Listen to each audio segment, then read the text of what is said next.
Ayaw palabi sa imong kabuutan. Kay kani bitang sobraan na to kabuutan.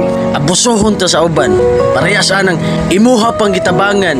Pero ikaw paghimog dautan.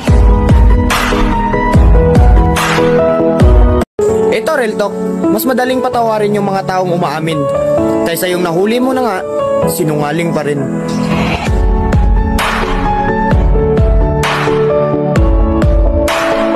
Dili rason ang kapobrehon or kawad-an para mo surrender na kasi mo kinabuhi karon. Kung gusto nimo maabot ang naabot nila karon, aw lihok kanus apa ka mo lihok kanang mahotda na kag oras.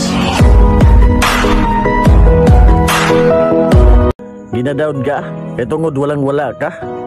Okay ra na.